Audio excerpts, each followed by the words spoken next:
मियाँ बीवी में तलख कलामी हुई। कोई घरेलू वजह थी जो हर घर में हर रोज़ होती रहती है। दोनों का एक बेटा भी था। साबर ने अपनी बीवी जोया को गाली दी, तुमसे जब से शादी हुई है मेरी जिंदगी जहन्नम हो गई है। जोया भी चिल्लाकर बोली, तुमने मुझे इतना दर्द दिया है ना, मैं अब दुआ करती हूँ मुझे मौत आ जाए, अब तुम्हारे साथ एक सांस भी नहीं ले सकती मैं। झगड़ा किसी बड़ी बात पे नहीं था। 4 साल का बेटा माँ बाप को झगड़ते देख रहा था। बेटा बहुत परेशान था, कभी माँ का हाथ पकड़ता तो कभी बाप का।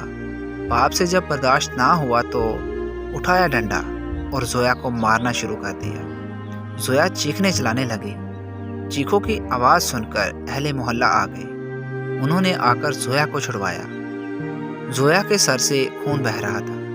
बेटा डरा सहमा दरवाजे के पीछे छुपा हुआ था।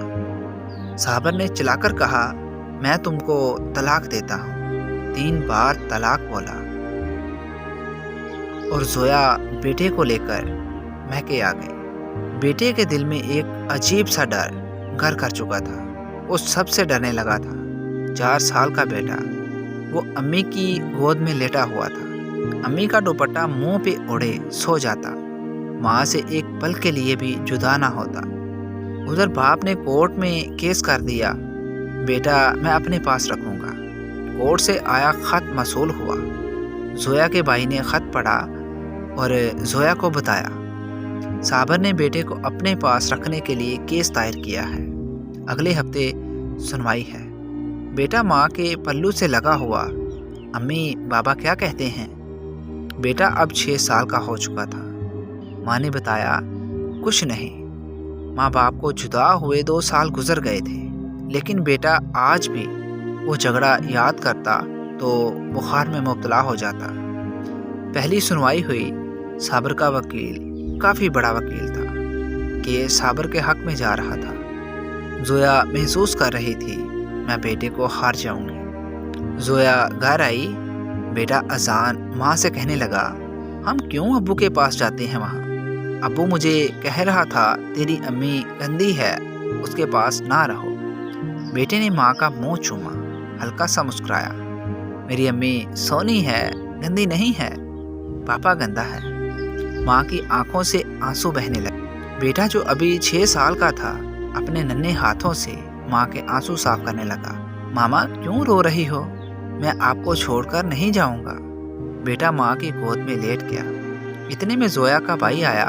जोया की तरफ देखकर बोला, हम केस हार जाएंगे, अजान को उसके बाप के हवाले करना पड़ेगा, उसका वकील बहुत बड़ा वकील है। जोया खामोश हो गई। बेटे का मुंह चूमने लगी, कभी पाँव चूमती, कभी हाथ, कभी सर। अजान सोया हुआ था। जोया ने जोर से सीने से लगा लिया और रात भर रोती रही।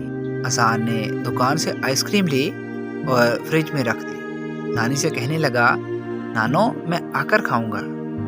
माँ ने अजान के चेहरे को हाथों में भरा और आहिस्ता से बोली, अजान बेटा, मामा साथ ना भी हुई तो खाना टाइम पे खाया करना, जिद ना किया करना और दुकान की गंदी चीज़ें ना खाया करना।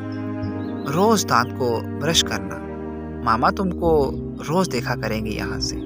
बेटा नहीं समझ पा रहा था, मामा ऐसी बातें क्यों कर रही है। माँ ने हाथ पाँव चूमे। आज फाइनल सुनवाई थी अदालत में। जोया बेटे को गोद में लिए बैठी हुई थी। दिल जोर जोर से धड़क रहा था। ख्याल यही था, काश मैं बर्दाश्त कर लेती, आज बेटे से जुदा ना होती, बेटे की खातिर खामोश रहती। उधर कार्रवाई शुरू हुई। जज साहब ने लिखा फैसला सुनाया। तमाम दलील सुनने के बाद हम इस नतीजे पे पहुंचे हैं कि बेटा अपने बाप के साथ रहेगा।